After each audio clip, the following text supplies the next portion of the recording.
Listen, as medical assistants, you do not diagnose, you assess, and you pass along the information, okay? And my recommendation to you is to stay off of YouTube and Google and all these other things. As MAs, you're in one specific place of your job and what your role is in that job, and you have to stay there. I mean, we're already doing nursing assessments and you're just MAs. So trust the process. You want to stress yourself out? Okay, I mean, if that's your personality, great. But there's really no need for that.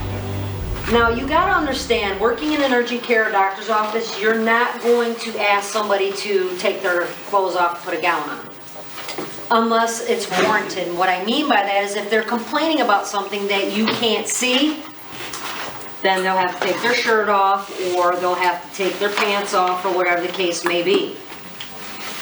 A lot of times people will come into urgent cares because they don't want their doctors to know that something's going on, like gonorrhea or syphilis, or they stepped out on their wives or their girlfriends, and by law you can't say anything. You can't. Does that make sense? Yeah. So they're going to address things at urgent cares they would not at a doctor's office. I'm not judging anyone, however, when I would walk in the ER and see that x-ray, I definitely took a double take because I didn't know what I was looking. I'm like, okay. Wait, I'm not misunderstood. I didn't hear you all the way. You said these things were stuck in people? Yes. Male and female. Oh, God. Wine bottle. Yes. Was a wine bottle male or female? It was a male. And it wasn't the pouring out part that was stuck in there. It was the bottom part. Oh my God. I don't think it happens often though. Like, It happens more than you think. really? It does. And when you start doing this job, you're gonna see. Now, if it's a new patient, you may have to ask them to take all their clothes off and put a gown on, because this is the first time the doctor's seeing them.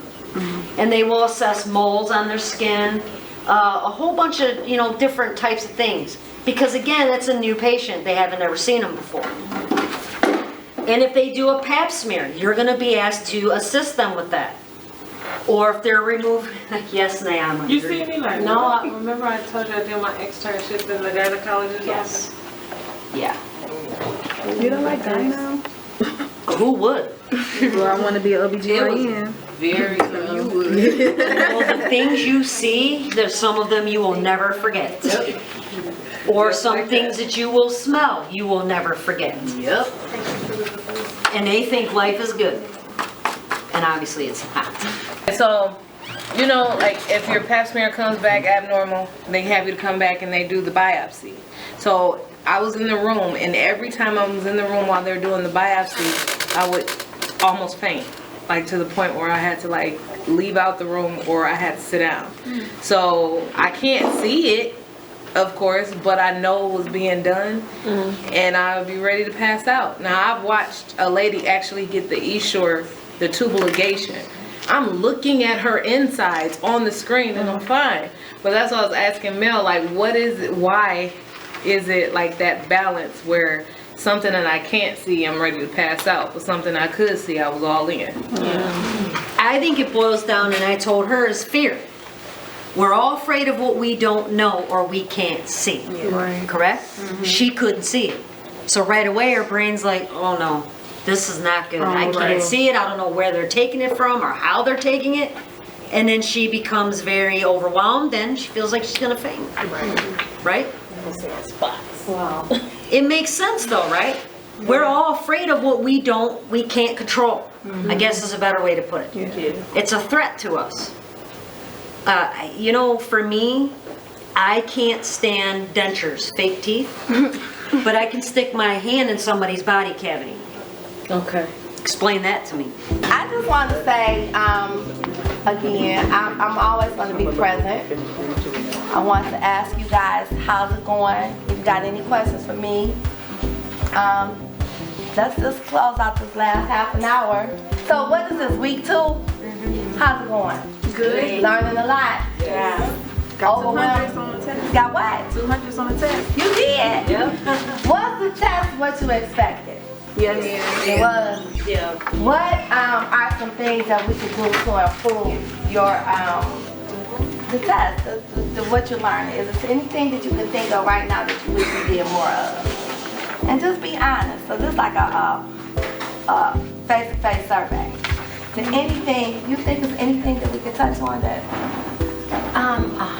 So basically, when I studied the terminology, the medical terminology, I love them because now when I'm taking notes, so instead of writing patient, I just put PT. Right. Instead, abdomen, I just ABD. So you learning how to do the abbreviation. Yeah, without. So I didn't need to write without, just W/O. Okay. So I love the medical terminology. It helped to save time. Okay, it's gonna save time. Okay, are you getting there all the tools you need?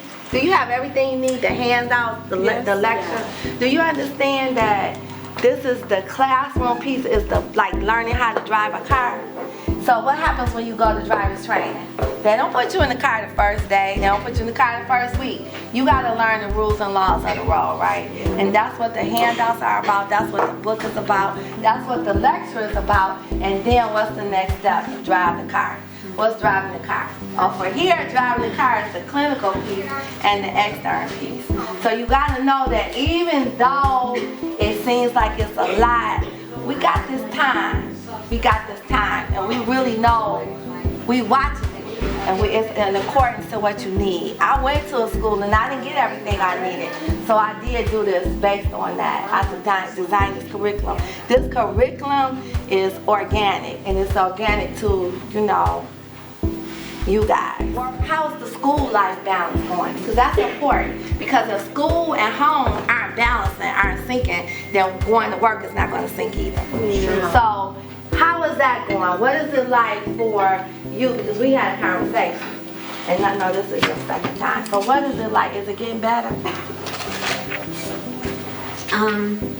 Be honest. I'll say with school getting out, it is, because it gives me less stuff to have to do. So on that aspect, yeah. So it's kind of hard to balance sometimes your own children going to school and you going to because school. I do everything. Yeah. I work the midnight shift. I get off, I have to come home, make sure that they're ready to go. I have to drop them off, and then I have to get where I am. Yeah. But you also know this is short term, right? And just think how good it's going to feel. You're almost done, halfway through. Yeah. Okay. And I will say obstacles have been getting thrown my way, but I'm here.